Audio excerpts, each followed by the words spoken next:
Senhoras, senhores, queridas irmãs, queridos irmãos espíritas, caras amigas, caros amigos que nos acompanham pela Web TV Mansão do Caminho, nossos votos de muita paz.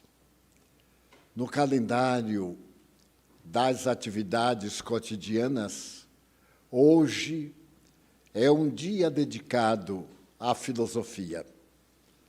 Curioso, nesta época de tanta futilidade e de tanta tragédia, haver-se tido a inspiração para dedicar o dia de hoje a reflexões filosóficas. Chegamos a dizer que é muita coragem dos organizadores da agenda, porque a filosofia, neste momento, é a chamada existencialista, que durante a Segunda Guerra Mundial nasceria nos subterrâneos de Paris. Era baseada em algumas interrogações. Vale a pena viver? Edificar uma vida inteira, manter uma conduta, e, de repente, vem a bomba e tudo desaparece. Patrocinando essa filosofia, que passou a ser chamada existencialista, destacou uma grande personalidade de um homem especial, Jean-Paul Sartre. Era pensador, patriota, lutou durante a guerra, especialmente quando Paris foi declarada cidade aberta para não ser destruída pelos alemães. E aqueles que defendiam Paris, a França, eram chamados partisans. E ele, como outros, foram vítimas de traição. Foram presos, mas conseguiram libertar-se. E logo depois voltaram a essa filosofia existencialista, que desde 1945 e anos seguintes passou a mudar os padrões comportamentais da filosofia humana. Todos nós temos uma filosofia existencial, que é a arte de viver, a maneira através da qual nós poderemos viver. A própria palavra filosofia, criada pelos gregos do Ocidente, objetiva o conhecimento, a sabedoria para uma vida caracterizada pelo bem, e etc. Logo depois, Sartre casou-se com uma outra pensadora, Madame de Beauvoir. E, para mostrar a sua independência, começaram a quebrar os padrões tradicionais. Era um casal que tinha absoluta liberdade na sua vida sexual, social, econômica. Moravam em casas separadas e encontravam-se como permanentes namorados para ir ao teatro, para um jantar, para uma festividade, para a viagem. O existencialismo, logo depois, irá abrir as portas da filosofia hippie, a busca do amor para a felicidade. E os hippies estabeleceram toda e qualquer irresponsabilidade. É válida, desde que o indivíduo seja feliz. Era a filosofia da flor e do amor. Mas logo depois apareceram no cenário mundial os líderes carismáticos. Uma jovem inglesa de nome Mary Quant. Mary Quant era um tipo esquisito. Era uma mocinha magra, muito alta. E o padrão da sociedade da época eram as medidas exatas para o homem, para a mulher. O peso, os padrões de beleza. Até então, os padrões de beleza imitavam a tradição grega.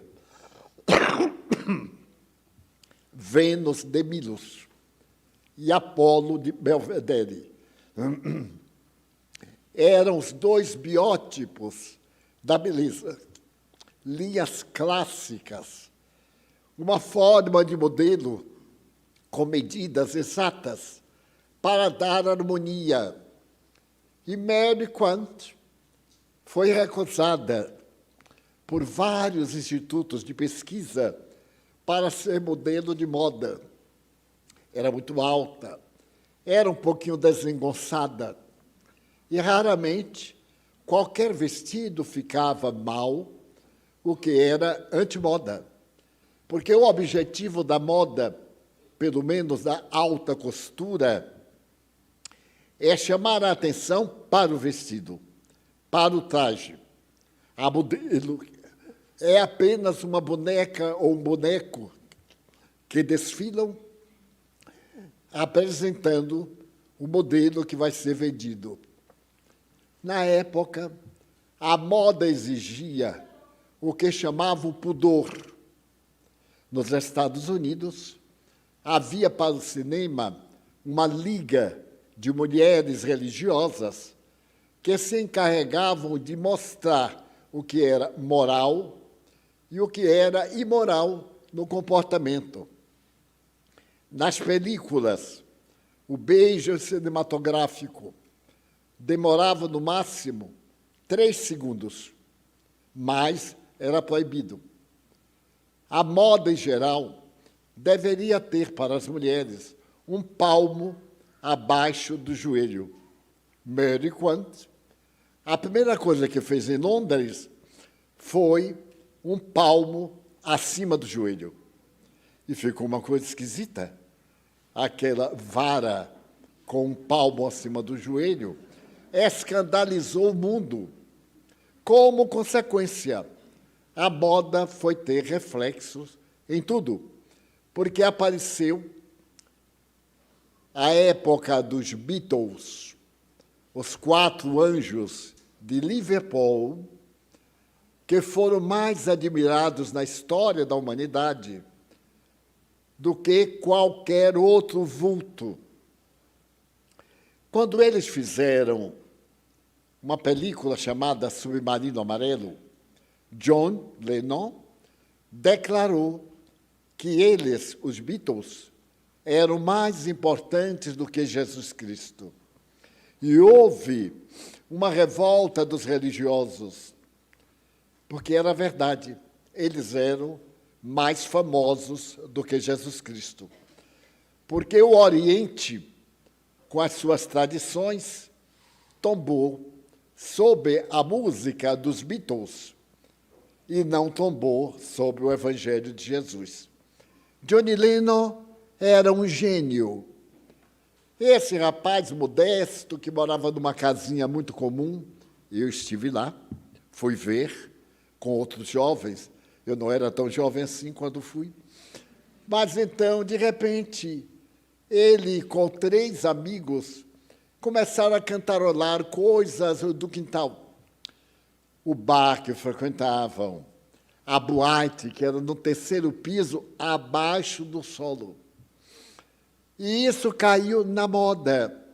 Ao invés de canções de amor românticas, falar do dia a dia das criaturas humanas.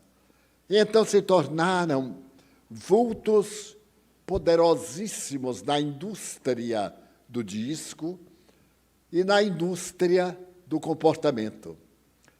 Como resposta, os Estados Unidos descobriram um rapaz que era chofer de caminhão. mas que parecia ter nascido no Morro Carioca. Por quê? Porque tinha um molejo na cintura que era impressionante. Chamava-se Elvis Presley. E Elvis Presley comoveu o mundo. Era um rapaz simples, tornou-se famoso, dividiu a sociedade. Uma bela voz, que foi destruída pelas drogas, assim como os Beatles passaram por todas as formas de religião e começaram a sentir a vida vazia quando atingiram uma fortuna colossal. E veio a ideia de eles procurarem o Oriente para meditar, para encontrar o significado da vida e, desta maneira, poderem dar uma mensagem para o mundo. Quase todos nós aqui conhecemos alguma das músicas dos Beatles, especialmente algumas com caráter de muita ternura, todas elas com o solo de John Lennon, que foi assassinado às portas do seu edifício em Central Park, em Nova York, por um admirador fanático e psicopata. O mundo experimentava tudo o que os Beatles faziam e, naturalmente, foi para a moda. Até um dia em que John Lennon disse que os Beatles haviam morrido. Passaram do tempo, eram novos tempos. A tradição daqueles gozadores que arranjaram uma fazenda em Nova York para viver o amor, o sexo e a droga. E durante 3 dias, eles foram dos Estados Unidos todos e do mundo, grande parte, para aqueles dias que felizmente choveu de cortar o coração. Mas se reuniram aproximadamente naquela fazenda, na lama, 800 mil jovens para a alegria do sexo, da música, da droga.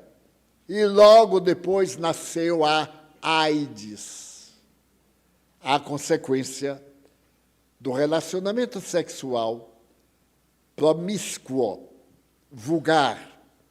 E, naturalmente, com a AIDS, surgiu uma nova filosofia de vida, os mantos amarelos. E os Beatles, profundamente apaixonados, casados, divorciados, casados, divorciados, numa fortuna colossal, perderam o sentido da vida. Para que viver? O que eles imaginassem teria multiplicadamente. Eles resolveram verificar a possibilidade de encontrar algo íntimo. Esse algo íntimo nos faz recuar aproximadamente 22 séculos, quando na Grécia antiga, Sócrates, Platão, Aristóteles, começou-se a pensar qual é o sentido da vida.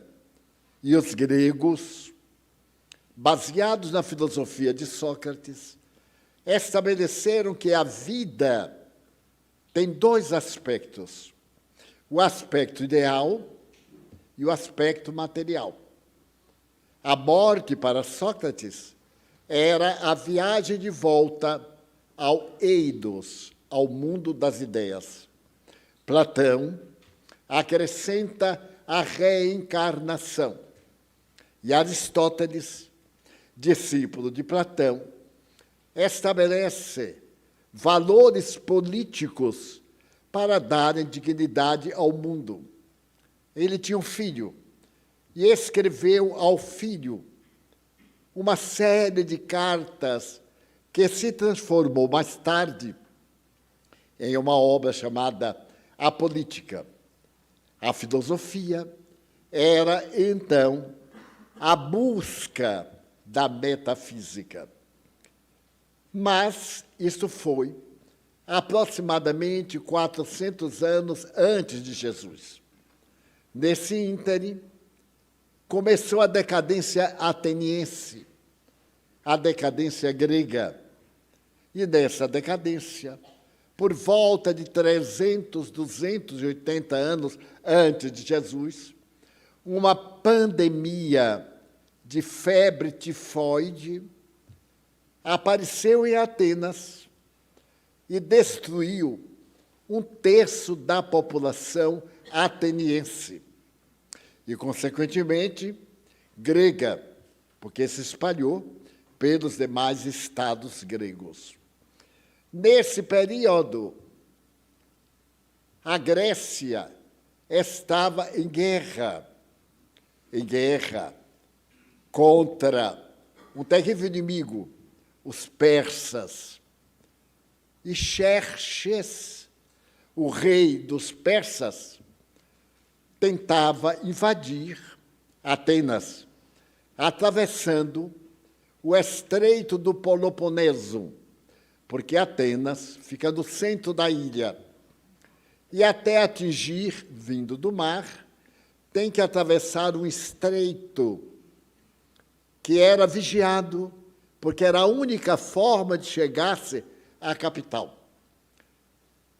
E então Xerxes tenta de toda forma e começa a chamada Guerra Púnica, a guerra grega contra a Pérsia, que durou 30 anos. Quando os ânimos estavam abatidos, um filho de Xerxes, Artaxerxes, conseguiu que um traidor... Por que na vida da gente sempre tem um traidor? Sempre. Em qualquer história, a figura do traidor é compulsória. Foi a Artaxerxes e estabeleceu que ele poderia chegar a Atenas sem passar pelo desfiladeiro das Termópilas, que era a estrada realizada pelos pastores de ovelhas. Então, Artaxerxes conseguiu essa luta que ficou célebre na história, com a morte de Leônidas, que será um dos vultos das futuras Olimpíadas do mundo, e de 300 gregos que foram defender a entrada das Termópilas. É uma história comovente, porque era um exército de milhares de persas e apenas 300 gregos. E eles tinham por objetivo retardar o avanço da tropa invasora para que os atenienses tivessem tempo de fugir ou de preparar a sua esquadra para defender a capital. Graças ao traidor, Artaxerxes conseguiu invadir Atenas e começou a decadência cultural. Neste momento da decadência cultural, as pessoas perderam a filosofia de vida. Vejamos agora em termos modernos. Tivemos a pandemia, aquela foi de febre tifoide. Aquela pandemia matou 1/3 da população de Atenas. Esta pandemia tornou-se rival da peste negra, que na Idade Média matou mais de 10 milhões de pessoas. Então se perdeu o sentido. Qual é o sentido da vida? Para que lutar? Para que viver? Veio os persas, que hoje a Pérsia antiga é o Irã, que continua também praticamente adversário de todo mundo. Então, para que adianta vem um persa nos mata, ou a peste? Neste momento, a filosofia deixou de ser a busca da imortalidade para ser a busca de uma energia para sobreviver, como está acontecendo agora conosco. Qualquer coisa, o jovem diz, vou me matar, porque não tem ideal. Não tem amanhã. Amanhã para quê? Uma nova pandemia, agora a gripe. Outra pandemia qualquer.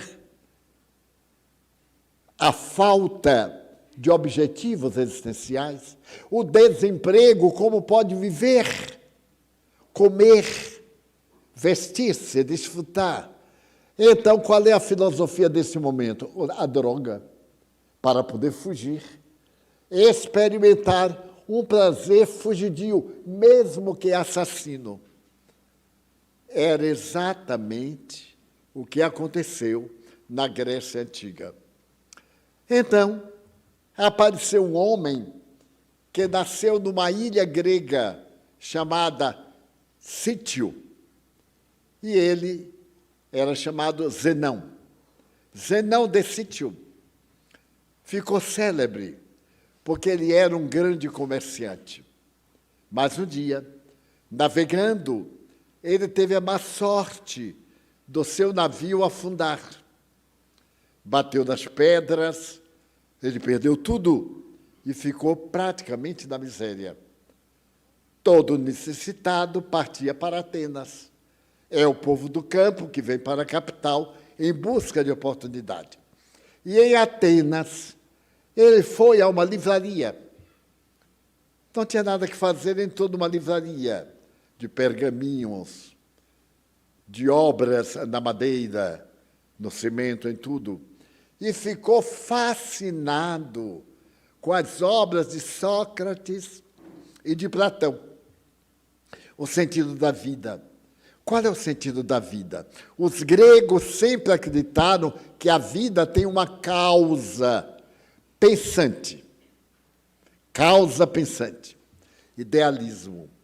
E ele começou a imaginar que este universo não podia ser fruto do acaso. Estabeleceu que tudo tem um princípio único. Pouco importa chamar Deus, natureza, acaso, mas tudo tem um princípio único. É o primeiro fundamento de uma doutrina filosófica que virá tomar conta do mundo e se chamará estoicismo. Havia a filosofia do comportamento, de natureza, ter para ser feliz. Era a proposta que salvava os poderosos. Compravam o que queriam, mas depois que compravam o que queriam, vinha o vazio existencial. Eu tenho visto na televisão uma senhora muito rica que sai para compras diariamente. Então, ela chega numa casa e vai fazer a feira. Eu narrei aqui um fato dela. E então, ela pediu caviar. E um pote de caviar custava R$ 3.650. Ela disse, barato, bote 2. Saiu dali e foi comprar um automóvel. Já tinha outros automóveis. Mas ela, diferente das mulheres que combinam o sapato com a bolsa e o cinto, ela combina a cor do vestido com a cor do carro. Tal o número de carros que tem. É uma senhora muito simpática, mas exótica. E então o rapaz escolheu para ela um automóvel. E ela perguntou, qual é o preço? Ele disse, R$ 600 mil. Ela disse, barato. Aí comprou. Incrível. Eu adoro esta velhota, porque tudo para ela é barato. Claro, ela herdou uma superfortuna do marido, não sabe o que fazer, então está vendendo. Está dando trabalho a muita gente. Muita está com raiva que ela está gastando muito. Mas se ela deixar no banco para que para as traças comerem, ela então desfruta. Imagina 2 latinhas de caviar desse tamanho por 7.000. E um amigo que entende de caviar me diz assim, coitada, ela não comprou o ideal. O ideal é do Mar Negro. Eu digo, não fale. Então eu vou anotar isso, porque aqui no Pau da Lima nós também temos o ideal. Tudo é uma questão de filosofia de vida. Bem, então os gregos ficaram comovidos com esse homem que pregava, primeiro, há um poder que administra o universo. É a primeira regra do estoicismo. E esse homem admirável criou essa doutrina. Lhe deu o nome de estoicismo porque ele quis comprar uma casa em Atenas, mas não tinha dinheiro. Depois, ele não era ateniense, não tinha direito. Mas havia uma praça onde se apresentavam todas as necessidades da cidade. Chamava uma parte Ágora, era um mercado. Ali dentro daquele mercado, um outro filósofo, Diógenes, que pregou a doutrina cínica, não tem nada, porque não pode ficar pior do que já está. Porque quem tem medo de perder o que tem. E quem não tem medo nenhum. Já está na miséria mesmo. Aí se conforma. E para dar o exemplo, ele ficou dentro de uma estátua ali no mercado, conversando. E alguém disse, mas é louco. Não, era um filósofo. E perguntaram, Diógenes, a estátua é de pedra. Você não sabe que a pedra não ouve nem responde? Sei. E por que está falando? Eu estou acostumando-me com o silêncio da pedra para aguentar ouvir toda a bobagem do que o povo fala. E é verdade. Tem hora que precisa raça para a gente aguentar tanta baboseira que as pessoas rendem e fazem daquilo a sua filosofia de vida. Então, a proposta apresentada pela doutrina, agora que vinha de um estranho, que era um grego, mas não era um ateniense, o estoicismo tinha 3 princípios. Primeiro, existe uma lei universal. Notem que coisa, 2.200 anos antes de Cristo. Segundo, tudo o que nos acontece vem de uma causa. Nada acontece por acaso. A gente tem que remover aquilo. Ai, mamãe morreu, porque teve uma parada cardíaca. A morte para o grego e para o estoico é uma glória, porque todo mundo que nasceu vai morrer. Então, viva de uma forma que a sua morte seja gloriosa. Notem que filosofia maravilhosa.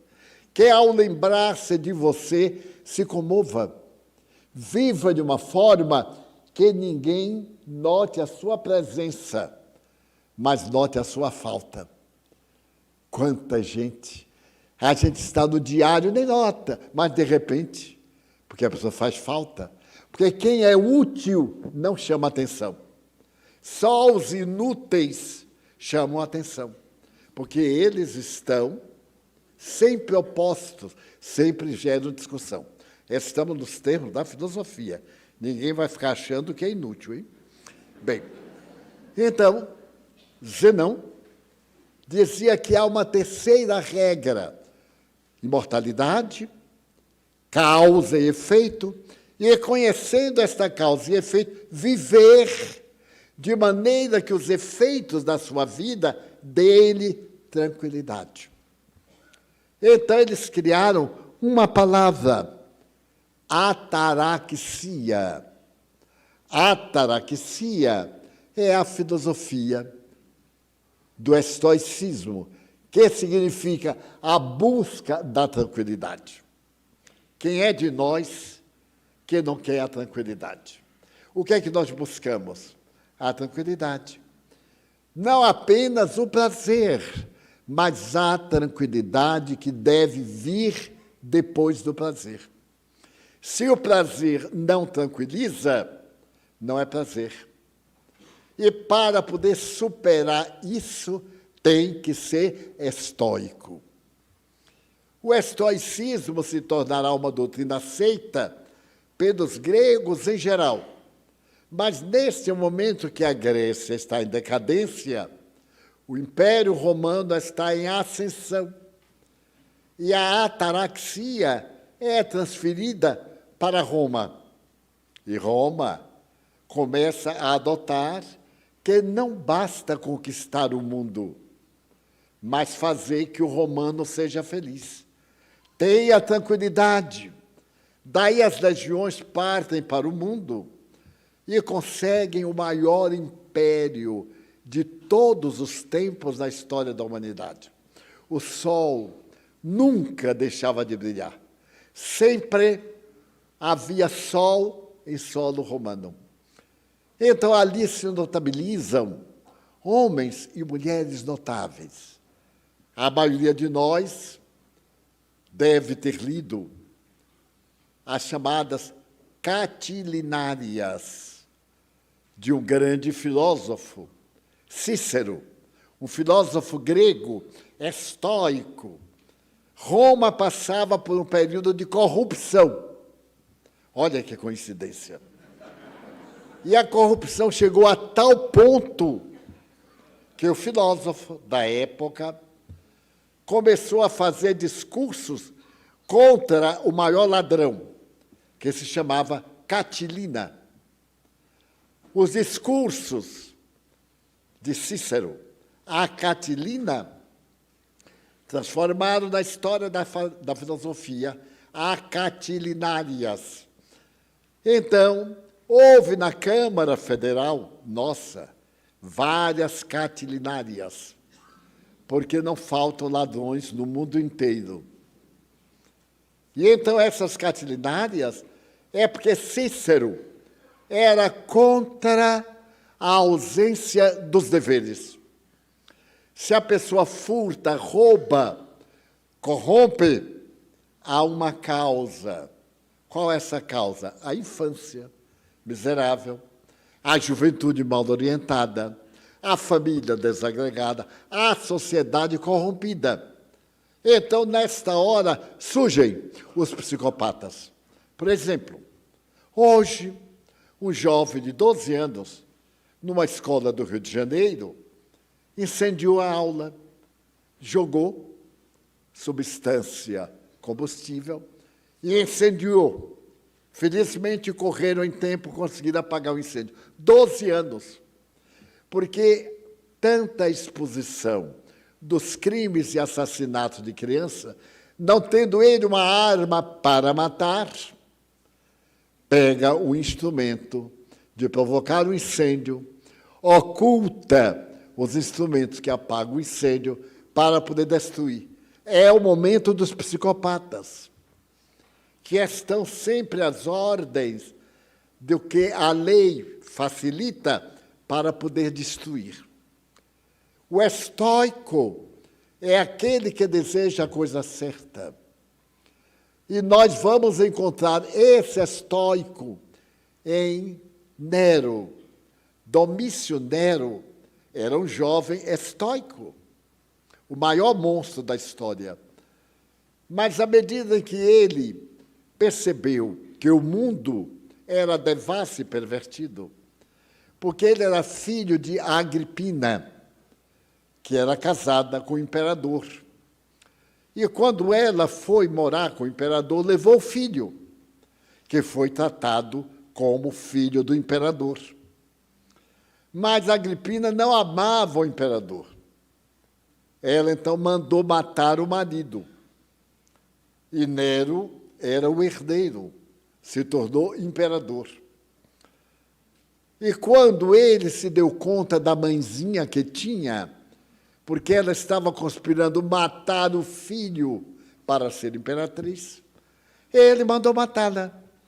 E matá-la pelas costas, para ver de onde havia saído um ser tão miserável como ele. Foi assim que ele se definiu.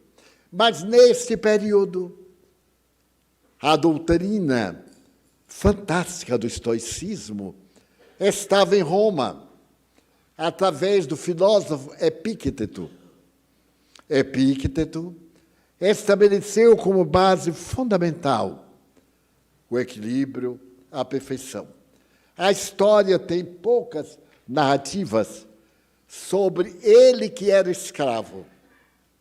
Mas, como escravo, ele tinha o direito de ter escravo. E havia um escravo dele de nome Epafrodito, que era um pouco deformado, era um anãozinho. E conta na história que eles eram de tal forma corretos e suportavam as dores sem reclamar, porque não pode ter efeito sem ter causa. Se tem efeito, tem uma causa. Então, ninguém tem o direito de reclamar da vida, porque tudo é perfeito, só que a nossa visão é imperfeita.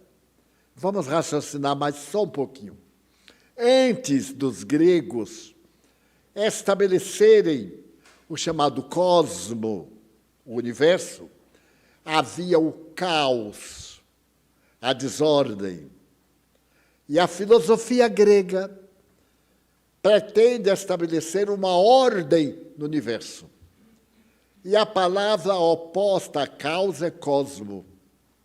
Vivemos no cosmo, quer dizer, no mundo de ordem, no universo de ordem.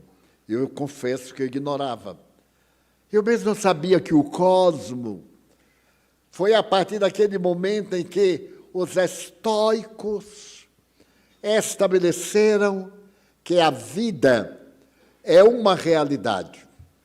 A gente pode fugir até da morte, mas ninguém foge da vida.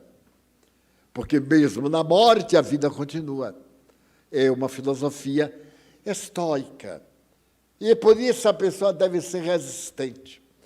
O estoicismo na Grécia se tornou tão fantástico que o imperador de Roma, um dos mais famosos, Marco Aurélio, em plena guerra, ele escrevia um diário.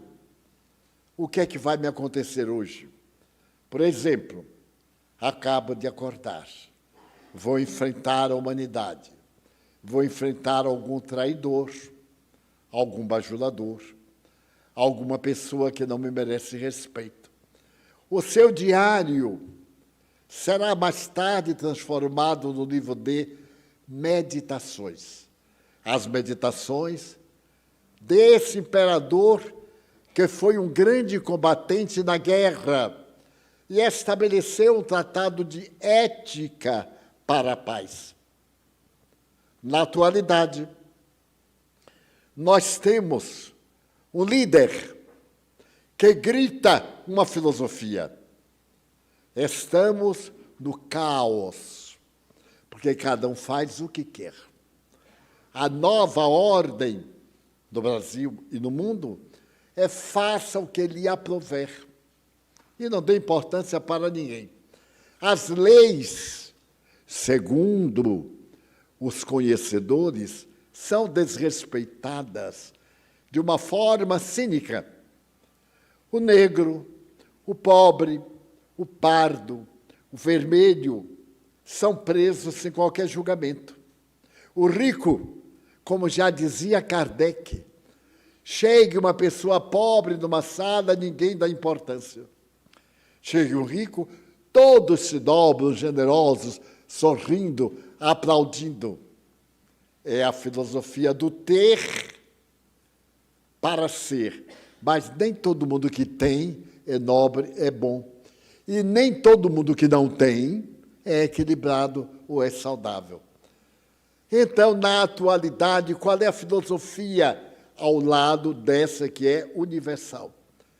A do Evangelho de nosso Senhor Jesus Cristo, que há 2000 anos enfrentou a doutrina cínica de Diógenes, a doutrina hedonista do prazer.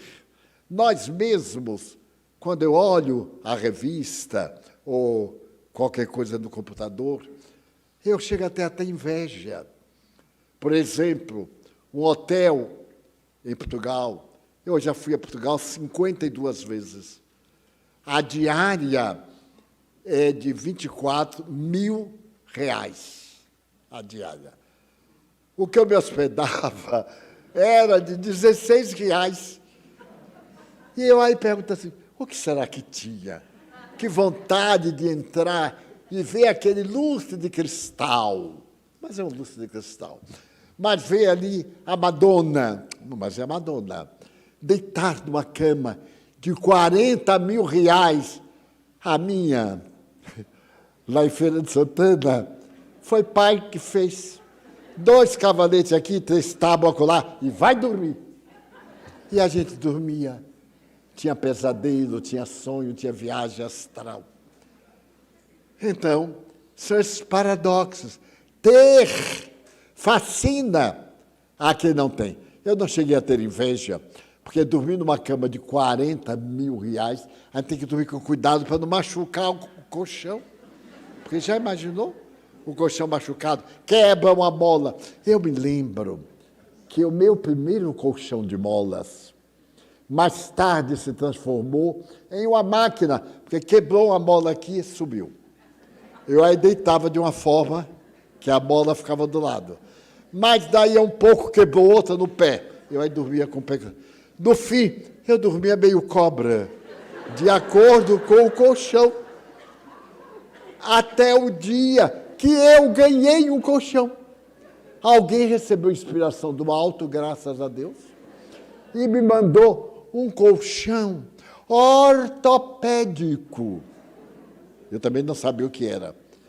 E então me disse assim, ponha a parte dura para cima. E aí eu botei aquela tábua. No fim da minha vida, dormia em tábua. É muita aprovação. Eu aí desviei e disse, me perdoe, meu filho, mas eu não vou para o orto, não. Eu vou para o desortopédico mesmo.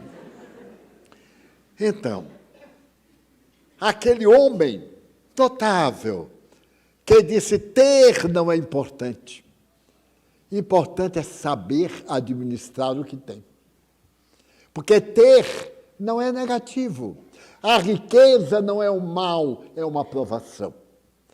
Nós adquirimos o hábito que os ricos são os miseráveis, porque a gente conhece poucos, mas muitos. Graças a eles. Eu me lembro de Rockefeller.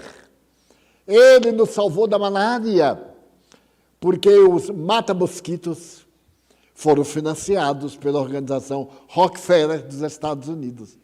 E quando Oswaldo Cruz, o grande infectologista brasileiro notável, declarou que os mata-mosquitos iam visitar as casas para matar os mosquitos, houve uma revolução no Rio de Janeiro. Olha que coisa. E agora, quando se pede para não deixe água nos pneus, nas garrafas, por causa da dengue, a pessoa diz, deixa, e morre de dengue. O que é que a gente vai fazer? Então, essa filosofia de há 2.000 anos, um dia vai ser como o estoicismo. Os pontos do estoicismo e do cristianismo são fascinantes. Hoje, meditando, porque eu medito antes de vir, eu fiquei tão fascinada. Para nós, existem 6 regras. Para estoico, 3. A causa fundamental, a lei de causa e de efeito e o cumprimento da lei, fazer o bem. Qual é a nossa causa fundamental? Deus. Inteligência suprema do universo. Causa primeira de todas as coisas. Então, o universo de Deus não é um caos, é um cosmo. Tudo em ordem, até a tempestade. A tempestade que devasta não é um caos, é uma lei que está renovando a natureza. Se não houvesse isto, a natureza morria pelos tóxicos, pelos venenos naturais, emitido pela própria natureza, pelo gás carbônico que a Amazônia e as outras plantas diminuem com o oxigênio, com a imagem, a combustão das folhas. Olha a ordem, e que nós estamos desmatando para morrer mais depressa, desde que morra rico. Então, o Espiritismo é a minha filosofia. Deus, eu creio em Deus. Então, tudo que eu faço, eu logo me lembro de Deus, causa, e eu, efeito. Mas qual é a segunda lei do Espiritismo? A imortalidade da alma. É a lei do indivíduo estoico. Ele é indestrutível, porque a lei faz a coisa de acordo com o que ela é. Se ela fosse uma lei transitória, tudo que criasse era transitório. Mas é uma lei de natureza indestrutível. Tudo que está na lei é indestrutível. Ah, mas eu sou tão imperfeito. Por enquanto, estamos caminhando para lá. Quando eu olho para o passado e verifico certas coisas que, para mim, aos 40 anos, eram tão importantes, eu aí sorrio e digo, meu Deus, que estupidez! Como é que eu sofri por causa disto? Que hoje, usando filosofia popular, eu tiro de letra. Quer dizer, não dou importância. Se eu der importância, eu sofro. Se eu não der importância, eu não sofro. Como eu sou racional, eu não dou importância. Não valorizo a acusação indébita do inimigo. Não fico triste porque a pessoa não gosta de mim. Eu também não gosto de muita gente. Temos que ser honestos. Um dia um amigo perguntou, Divaldo, você como espírita, você ama toda a gente? Eu disse, o que é isso? Jesus é que ama toda a gente. Deus é que ama toda a gente. Eu aguento um grupo, peço a Deus que desencarne outro grupo, que desencarne em paz, antes de eu ir. Porque quando eu chegar no inferno, eu vou ter uma compensação. Eu vou encontrar tanto conhecido que vai ser um divertimento. E imagine quando for entrando no inferno, alguém dizer, Divaldo, você aqui? Eu digo, e você? Ele só me viu porque está lá. Então, é uma lei de compensação. Mas o que é que eu faço? Eu uso o terceiro postulado da doutrina. E qual é o terceiro postulado? A reencarnação. Tudo que eu fiz, eu tenho que regularizar dentro da lei. Então, é o nosso terceiro postulado. Mas como eu posso ter certeza disso? Por uma lei de lógica. Aqueles que morreram voltam e dizem, nós continuamos a viver. Então, a vida continua. Ainda não voltou um espírito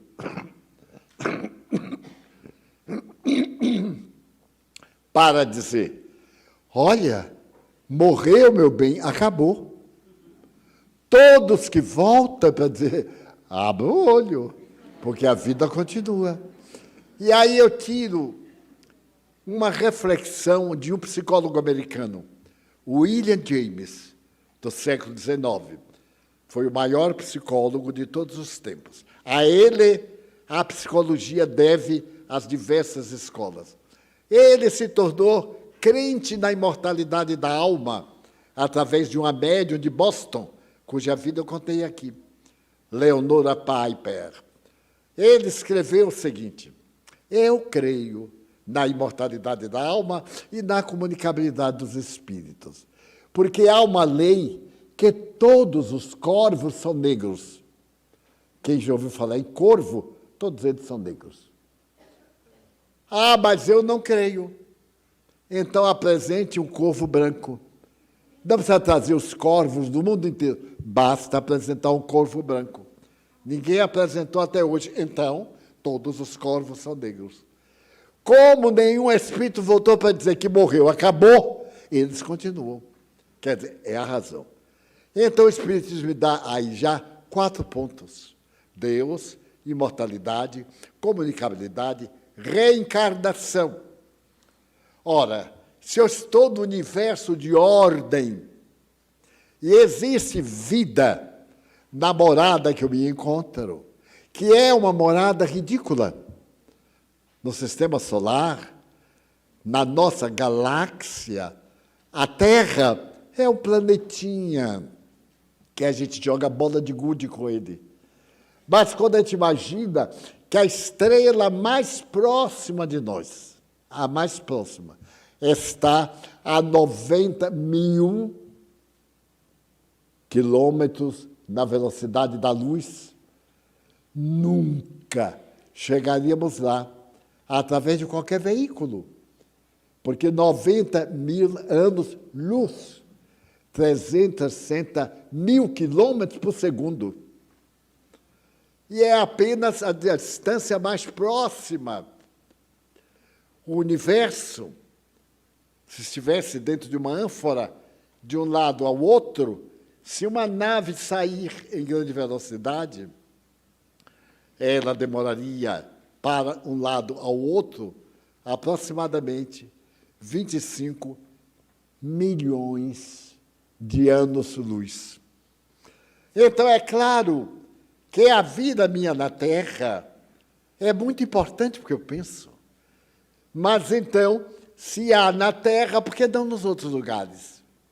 Um dia perguntaram a Voltaire, que era materialista, você acredita na reencarnação? Ele disse, não é questão de acreditar. Se aconteceu uma vez, por que não 2? Se nós encarnamos, por que não reencarnamos? É uma lógica. Nunca veio de um espírito assim, olha, cuidado, não tem reencarnação, não. Vem, pelo contrário, dizer, venho abraçá-los porque estou de volta. Eu me recordo de um fato muito bonito. O doutor Jorge Andréa dos Santos, tenente-coronel da nossa querida frota aérea, em uma das nossas reuniões mediúnicas, veio um espírito de um jovem alemão que havia morrido na guerra. E Andréa foi dialogar com ele. O espírito materialista e Andréa espírita. E foi uma discussão longa. Não pôde terminar naquela noite, o espírito foi levado para o além, depois veio, e Andréa novamente, pela 3ª vez o espírito se rendeu. E Andréa lhe disse assim, você veio como alemão. A sua raça, o seu ódio ao judeu. Você vai reencarnar para poder resgatar os males que você praticou. E tal, e aconselhou. E o espírito disse, olhe, eu gostei tanto de você, que se eu reencarnar, eu me reencarnarei como seu filho. E Andréa era muito baiano, muito cheio de vida. Ele havia feito a cirurgia, a esposa havia feito laqueação, estava tudo garantido, que não havia a mais mínima possibilidade de procriação. Eles já tinham 8 filhos, e ela era uma senhora asmática. Resolveram, por fim, interromper. E Andréa, sabendo que era impossível, tecnicamente, disse ao espírito, venha, eu serei seu pai. O espírito disse, veja lá, eu vou reencarnar. Está em ata. Daí a um ano, mais ou menos, dona Gilda disse assim, Jorge, coisa estranha, eu fiz laqueação das trompas e estou com toda a sensação de grávida de 2º mês. Ele disse, é sugestão de obsessor, meu bem. Porque mesmo que você falhe, eu estou garantido. E o ventre dela começou a crescer com o obsessor. E nasceu um filho, desafiando os cânones da medicina. Quem teria sido aquele que fecundou? Todos estavam garantidos. Bom, nasce o menino. E quando ele se vai desenvolvendo, ele olha muito para a Andréia e com 4 meses já diz assim, papai, com o dedo. E a Andréia me contou, Divaldo, coisa estranha. É uma coisa, parece um alemão. Eu digo, Andréia, não me fale essa palavra.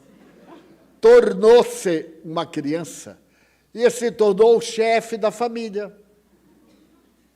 Andréia dizia para ele assim, pois não, alemão. Ele dizia, papai, você está errado. Vocês, latinos, ele também era, mas era ex-alemão. E até hoje, esse rapaz está vivo, agora talvez com 50 anos. André desencarnou, completou 100 anos, fui eu que fiz o discurso no Rio de Janeiro, no Joana de Ângeles, sobre ele. E então o filho está aí e me mandou pedir subsídios para escrever uma biografia sobre Andréia. E eu mandei contar a história dele mesmo. E eu digo, o maior exemplo que você tem é seu pai.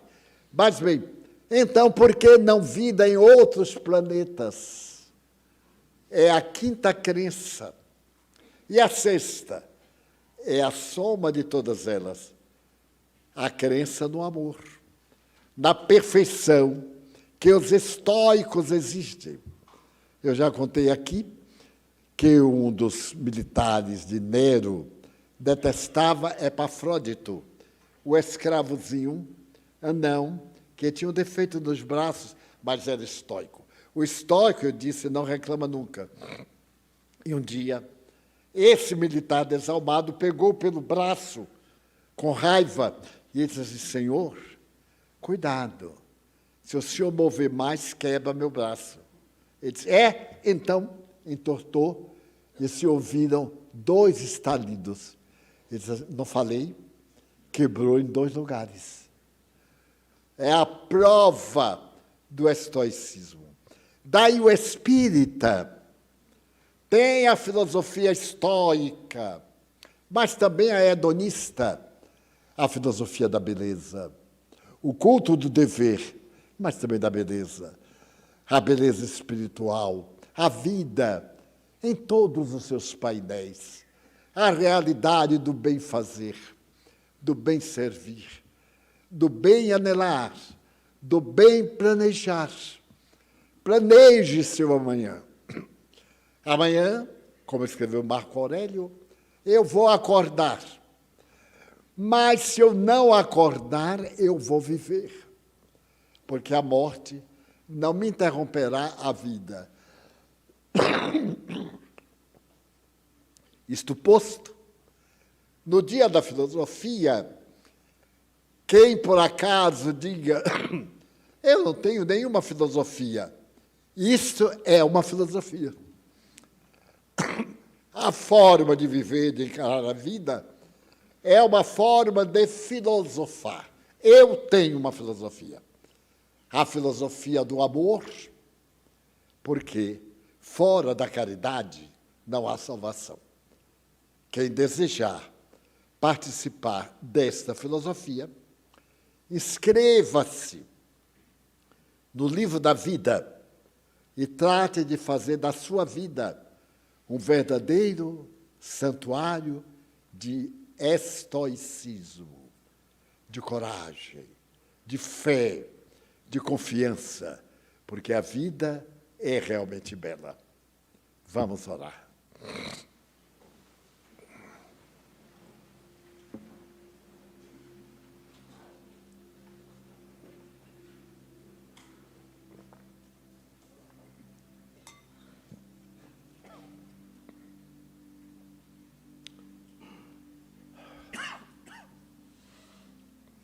Agora vamos depositar na lei de causa e efeito as nossas imensas necessidades.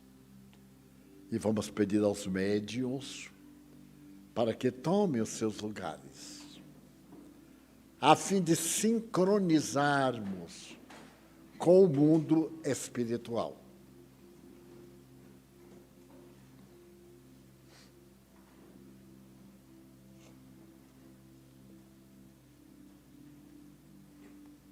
Pensemos no bem.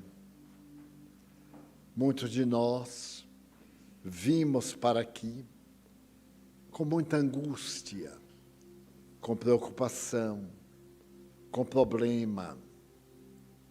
Vamos pedir à causa do universo que nos ajude a resolver essas dificuldades.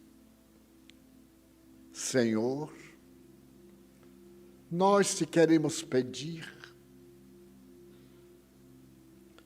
que abençoes os médiuns que irão aplicar passes, para que eles se tonifiquem e fiquem em condições de pontes de luz, para que a energia santificante do além atravesse o seu organismo, se enriqueça de fluidos animais e magnetize os corações aqui presentes. Queremos pedir-te por nós mesmos, por cada um de nós, por aqueles seres aos quais amamos, pelos nossos familiares. Também te pedimos em favor daqueles que nos odeiam e conspiram contra a nossa paz.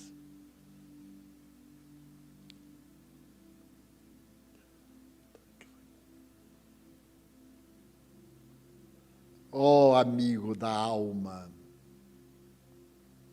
abençoa os suicidas e aqueles que estão atormentados com a inspiração negativa da destruição do corpo. Vem ter conosco, Jesus.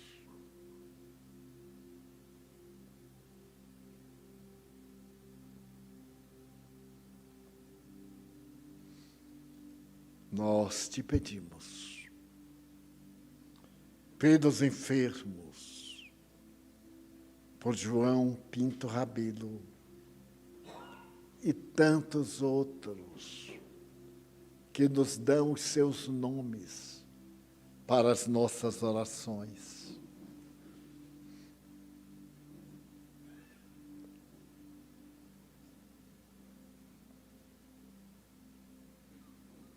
Ó Senhor,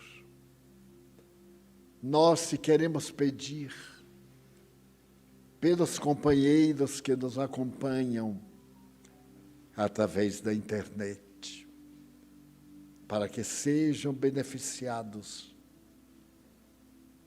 pelas vibrações deste momento.